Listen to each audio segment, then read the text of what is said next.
Bonjour, bonsoir mes peuples congolais, selon l'heure à laquelle la vidéo va vous trouver. Soyez le bienvenu dans notre chaîne Baïbansa TV. Ça fait presque une semaine que je n'ai pas fait une vidéo. Ma dernière vidéo était le 30 mars. Le 30 mars, c'était ma dernière vidéo.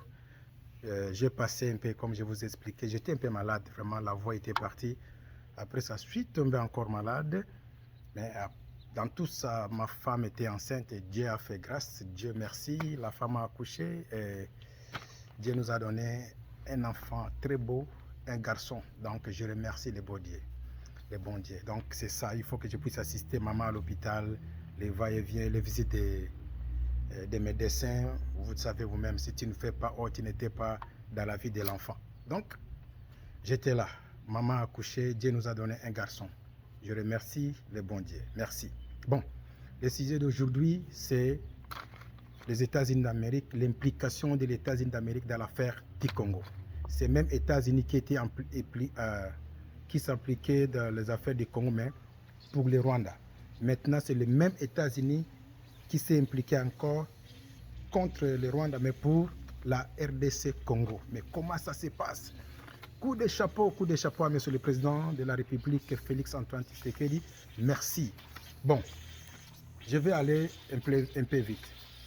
Pourquoi le président est parti faire recours aux Américains? Nous avions les Chinois. Vous savez, le président a fait le va-et-vient en Chine. Beaucoup, on l'a accueilli dans les tapis rouges, les tapis verts, les tapis bleus. Tous les accueils ils ont fait. Les Chinois au Congo et volent dans le désordre, même si dans la paix.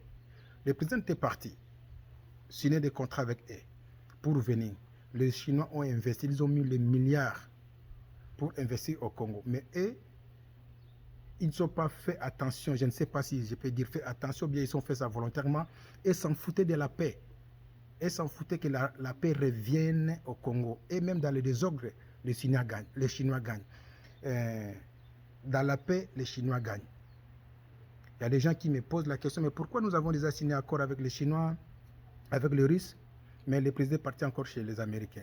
C'est vrai, nous avions signé les accords avec les Chinois. Les Chinois ont mis beaucoup d'argent pour investir au Congo. Mais les Chinois s'en foutaient pour mettre l'ordre au Congo. Puisque, dans les désordres, les Chinois pillent, les Chinois volent, les Chinois gagnent. Dans la paix, les Chinois volent, les Chinois pillent, les Chinois gagnent. Mais les Américains, là où les Américains mettent leur argent, et doit tout faire pour que la paix gagne. C'est ainsi que Donald Trump a envoyé son émissaire, mais ceci c'est Massad Roulos, comme si c'est le nom des Indiens comme ça. Donc Donald Trump a envoyé Massad Roulos pour venir. Tout d'abord, il a commencé par le Congo. Il va aller au Rwanda, après Rwanda, Kenya, Burundi. Pourquoi? Donc, monsieur, c'est qui encore? Massad Boulos est venu comme arranger la route. Tout ce qu'il va voir, tout ce qu'il va donner comme rapport à Donald Trump, c'est ça qui va faire que les investisseurs viennent. Les Américains aiment la guerre et provoquent la guerre et fabriquent les armes. Ils sont des peureux. Ils n'aiment pas avoir le son des armes à côté de ceux qui aiment la guerre, mais ils ont peur de la guerre. Qu'est-ce que cela veut dire par là? Ils vont envoyer leurs investisseurs au Congo pour venir investir, mais ils n'aiment pas mettre leur argent là où il n'y a pas la paix. Tu vois? Mais tandis que les Chinois, même dans la guerre, ils volent et gagnent. Mais les Américains mettent leur argent et veulent être en paix pour faire bien le boulot. C'est ainsi que Monsieur Boulos vient pour être sûr que leur investissement, leur argent, ils ne sont pas en train de jeter ça dans l'eau. Vous voyez. Donc, Monsieur le Président, coup de chapeau. Nous avons la Russie à côté de nous, nous avons la Chine à côté de nous, mais la guerre est toujours là. Comme je vous ai dit, c'est vrai, la Chine a investi. La Chine a mis beaucoup d'argent, mais la Chine s'en fout d'amener la paix au Congo. Mais les Américains, lorsque les Américains mettent leur argent quelque part pour investir, et doit être sûr qu'il n'y a pas la paix, il n'y a pas de désordre là où leurs investisseurs partent pour s'asseoir. Parce que les investisseurs qui vont venir au Congo, et aussi ils ont leur bureau ici aux États-Unis, et ils ont leur headquarter qui gère quartier général aux États-Unis. Tu t'imagines, c'est un investisseur maire au Congo. Son entreprise sera aussi à des bandades. Il a fait parfois 500 000, 400, 1200 employés. Il ne peut pas venir mourir là où il y a des désordres. C'est ainsi que les Américains, lorsqu'ils mettent l'argent pour aller investir, il doit être sûr qu'il n'y a pas la guerre, il n'y a que la paix. Voilà la différence entre les Chinois et les Américains. Coup de chapeau, Monsieur le Président, tu as fait recours aux Américains. Ils sont venus pour mettre la paix. Donc, Donald Trump est là pour ne pas blaguer. Tu vois, le vice-président Kamala, c'est notre sœur du quartier. Elle n'habite pas loin. Elle n'est pas loin là où je suis en train de faire la vidéo là. Elle n'est pas loin. Nous tous, nous sommes dans les Bay Area. Tu vois, elle est en San Francisco. Tu vois, West. Tawansi c'est West. Nous sommes à East. East Bay. Tu vois, il n'est pas loin. C'est notre sœur du quartier. Tu vois, Kamala est née dans la ville que je suis en train de faire la vidéo là. Kamala est née à Oakland, Californie. Mais je n'ai pas supporté Kamala, puisque, et avec son vieux qui s'appelle Biden, ils ont créé le désordre au Congo. Moi, j'aime mon pays, je n'aime pas le désordre. Donc, Kamala a raté d'être président parce qu'elle aime que la guerre. Coup de chapeau à M. Donald Trump. Pardon, Donald Trump, tu viens. Les Congolais ont besoin de la paix. Merci au Ouazalendo. Merci au Ouazalendo. Vous êtes en train de récupérer des villes. Merci encore, Monsieur le Président. Vous avez augmenté les salaires des militaires. J'entends une femme comme ça qui dit que ce que le président a fait, ce n'est pas constitutionnel. Il faut que l'augmentation des salaires des militaires passe à l'Assemblée nationale. Mais l'Assemblée nationale, c'est vous. Vous êtes là pour bloquer le rêve du président. Le président est le commandant suprême. C'est vrai, il n'est pas au-dessus de la loi, mais le président a les derniers mots. Le président a les derniers mots. Il a augmenté le salaire des militaires.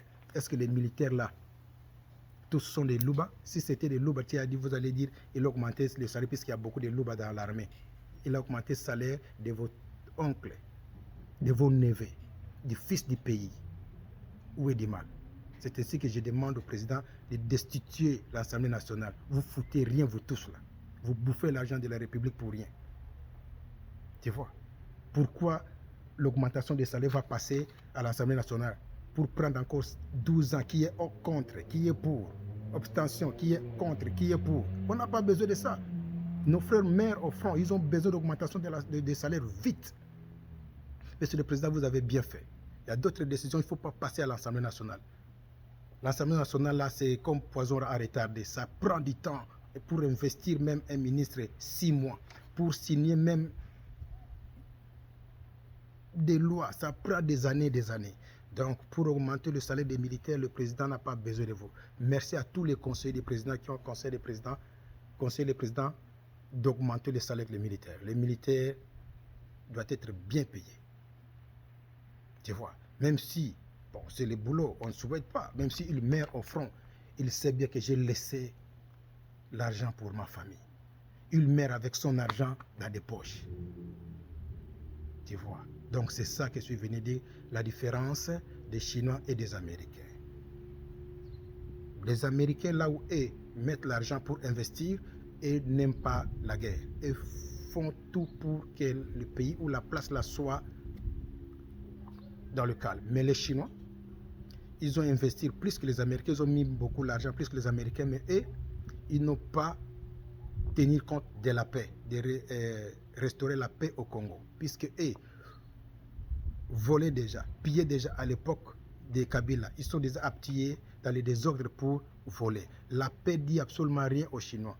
Votre guerre, votre paix dit absolument rien. Et fait leur boulot, même dans les désordres, même dans le calme. Les Chinois, ils sont comme les Les étudiants, d'autres étudiants, ils peuvent étudier même sous... Il y a la musique, mais lui, il étudie. Tu vois, il y a des prières là chez nous à Kinshasa. Alléluia, ensemble, les tam-tam, mais lui, il est en train d'étudier. Dans la paix, il étudie. Dans les désordres, dans les bruits, il étudie. Il part en classe, il passe toujours. Donc les Chinois, c'est comme les étudiants pareil. Dans le désordre, les Chinois investissent, pillent, gagnent. Dans la paix, les Chinois peuvent investir, piller, gagnent. Mais les Américains investissent dans la paix. C'est ça, vous voyez que M. Boulos est venu pour asphalter la route, pour regarder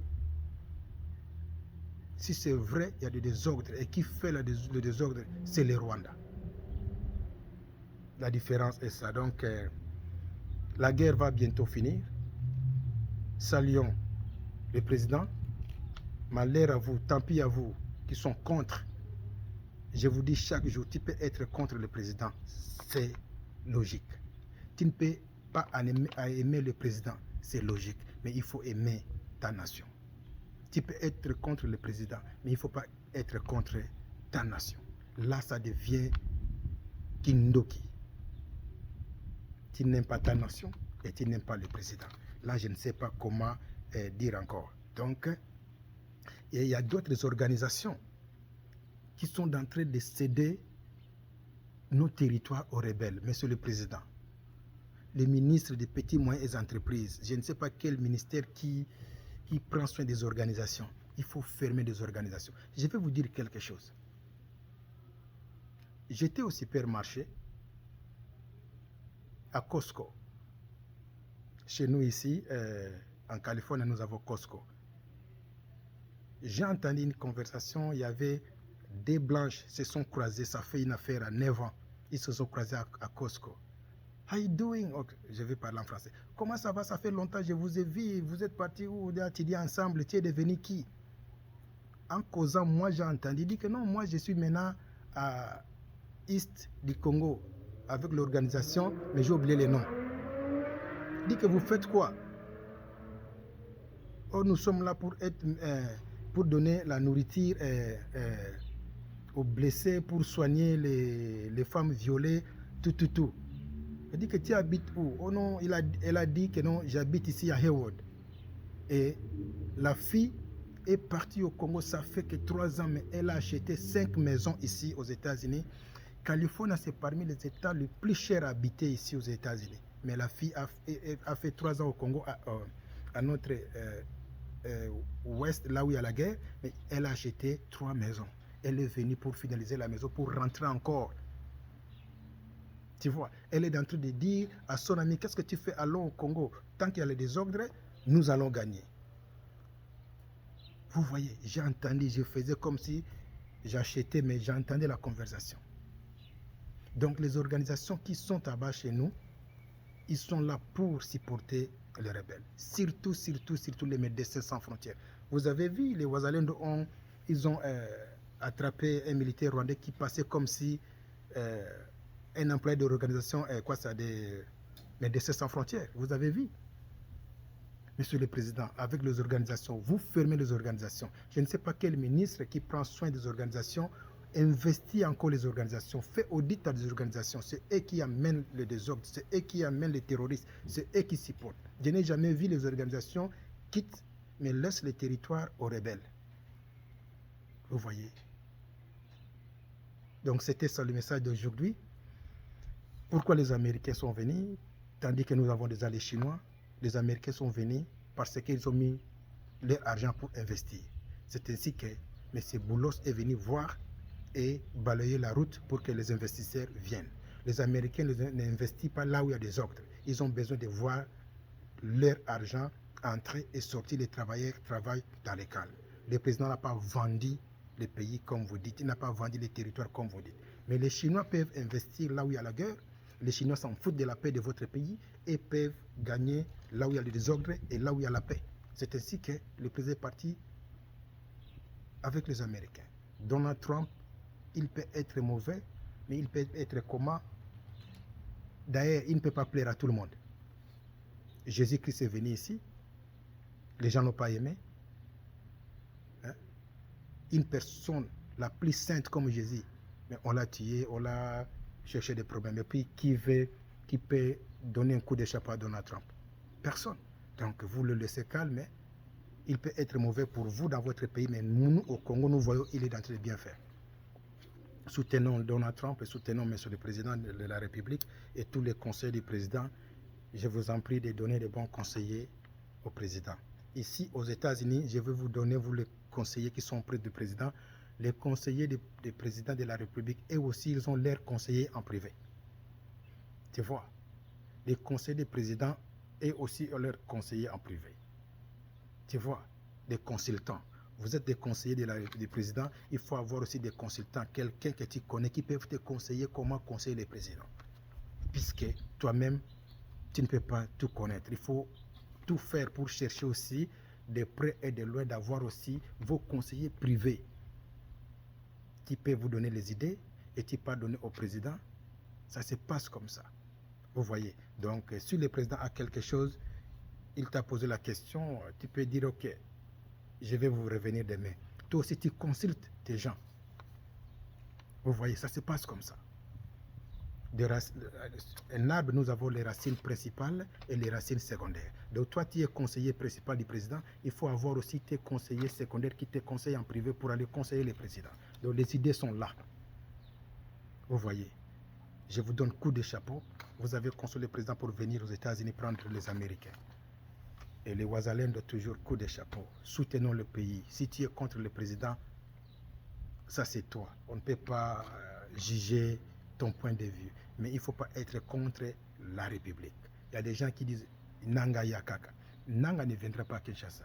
Dieu, si c'est Satan a donné Nanga Goma, Nanga a nommé un Rwandais comme gouverneur. Sois à ma place le jour qu'il va arriver à Kinshasa. Tu es sûr que toi tu seras même bourgmestre, même chef de l'avenir. Sosolako, Sosola. Merci beaucoup, je suis arrivé à la fin. Je vous remercie d'avoir suivi ma chaîne Bayibansa TV. C'est moi, Alain Luma Bayibansa, Moana Boulongo. Abonnez-vous massivement et partagez, likez la vidéo. Si vous partagez, ça va me faire du bien. Maintenant, je suis de retour. Je vais commencer à faire des vidéos presque chaque jour.